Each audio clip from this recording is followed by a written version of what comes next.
May I request everyone to please stand and let us pray. In the Father, the Son, the Holy Spirit. Amen.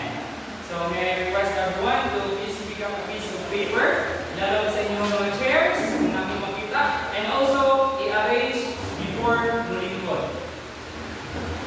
So, good morning everyone! Good morning, Sir Ayan. So, how are you feeling today? Kamusta ang inyong buntag? Kung sa man, ikaon mo mag-breakfast? Yes, sir. Busog man, busog? Yes. May pinaka-importante yung mo na to, kada buntag para naatay energy. So, before we proceed sa ating discussion, let me check first our attendance and say present if your name is go. Okay.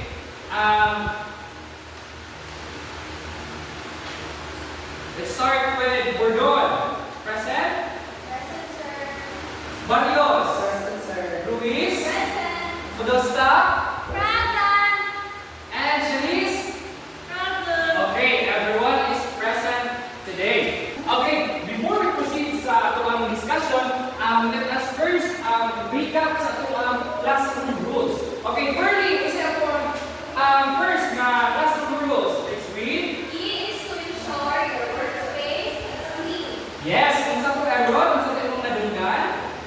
Workspace is clean. Okay, dapat clean ang atong mga places. And error, please do read ang ikatulong mga classroom rules. Follow direction. Kung sa po Pearl, Follow direction. yes, we need to follow direction. And firstly, kung sino ito ang pinakalas na classroom rules. And never cheat, lie, or stop learning. Ano ito ka?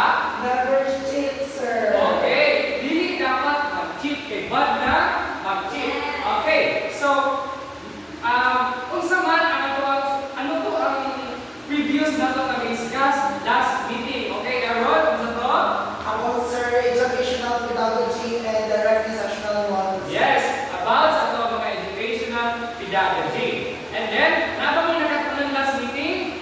Yes, sir. Okay, so,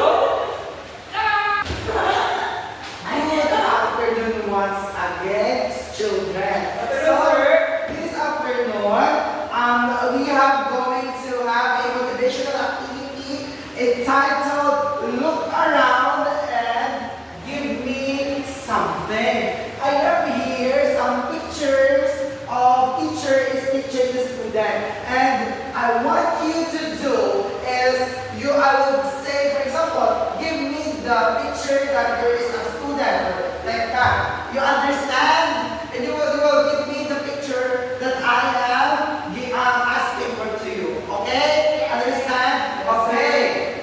Miss Ferlin Ruiz, give me the picture that a teacher teaching student that teacher wear yellow dress. Faster, Miss Ferlin. Very good, Miss Ferlin.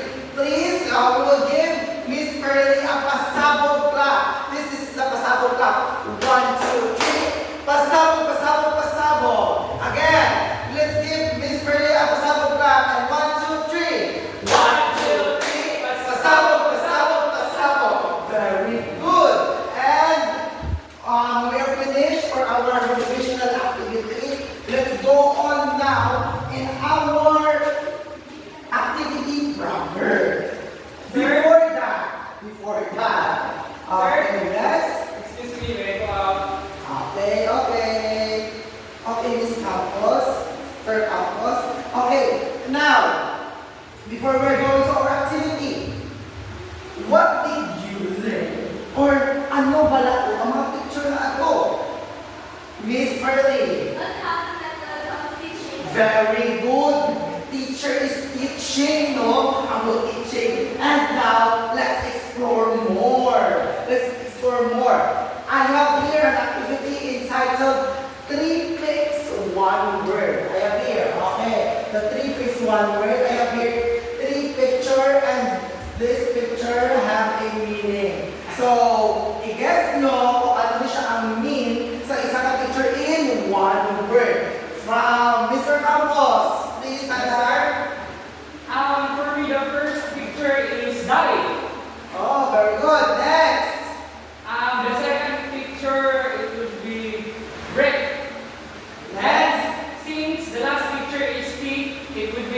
direct. Oh, very good, Mr. Campos.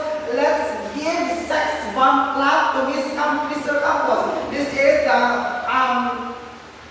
sex bomb clap. 1, 2, 3. Get out. Let's give Mr. Campos a sex bomb clap. 1, 2, 3, go. 1, 2, 3. Get out. Very good, student. Next picture will be the, our picture is instruction. It is instruction. Very good, student. Next picture is meat method. Okay, the word is direct.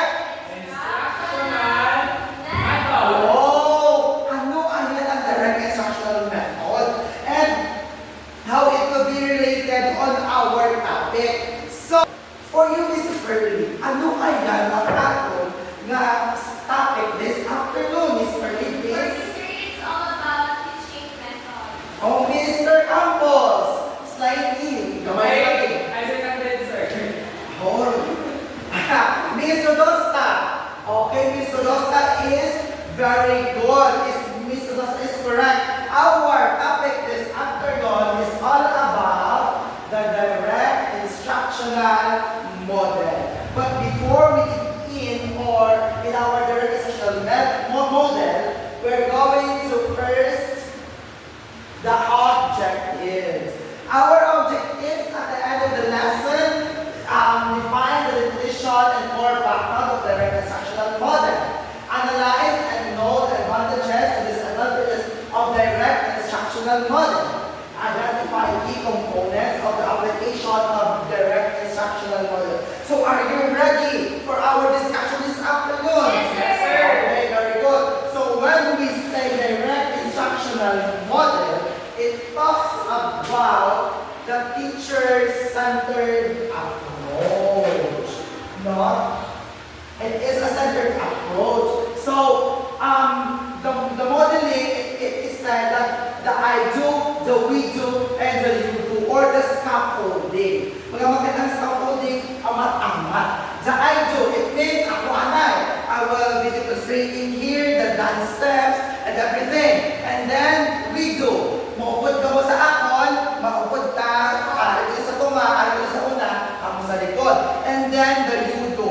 I will be going to critique you, and you are the one to perform here in front. Ang mga sa tinatawag natin yung direct instructional model. From the word I do, we do, and you do. This philosophy is based on the idea that if the learner hasn't learned, the teacher has not taught. It means kung ang learner wala sa may natunan, ang teacher wala na klase. Yan, ang muna siya ang direct instructional model. And we have here the advantage of direct instructional model. It is the advantage. Highly effective for basic, ideal for foundational skills in reading, writing, and mathematics. Especially in reading, because sa reading, hindi ko na mapabayaan ang bata. O sige, mapabayaan, nakilagtuon ka lang na. Hindi siya pwede, kundi dapat, tulungan mo na rin ang bata, tapos ang mga duwa, and then, siya na lang. Ano na siya advantage. And here is the disadvantages of direct instructional model.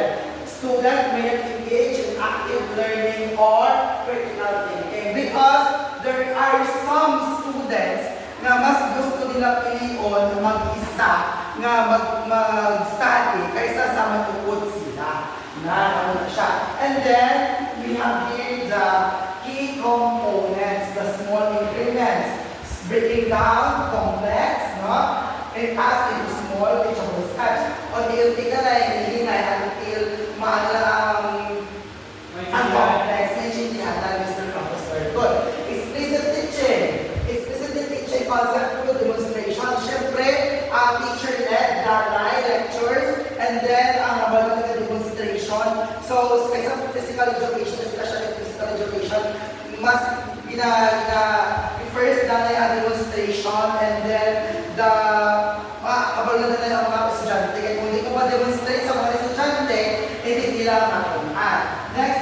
the immediate correction. From the word correction, paliw sa ginahimo ni Doc Rachel Hierobles sa amon, sa aton, nga pagkatapos sa aton nga performance, she will be the one to critique or have some important corrections sa aton so that matutan ka pagin or kabaluman na kung ano pagin, no? It is a Ma-correct na mga correction. correction. Very good, Mr. Campos. And now, ay tapos na ang discussion, na-discuss na ang about sa direct instructional model. I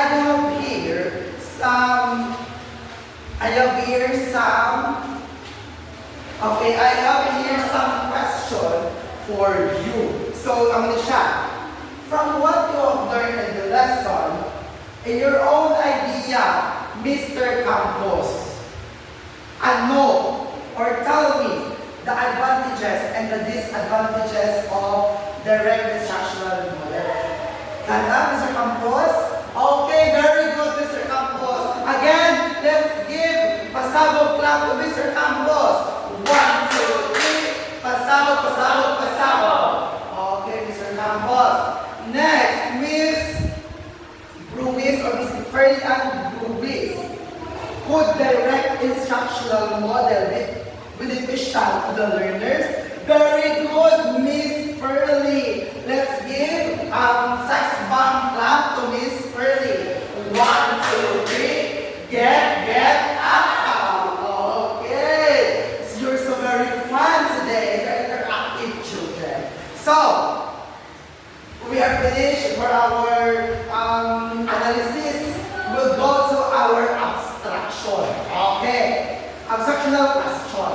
So, what is, for you, Miss Furley and Ruiz, what is the direct instructional model based on our discussion this afternoon? So, sir, the direct instruction model is a teacher-centered approach that teaches I do, we do, and we do. Very good, Miss Furley and Ruiz. Very good.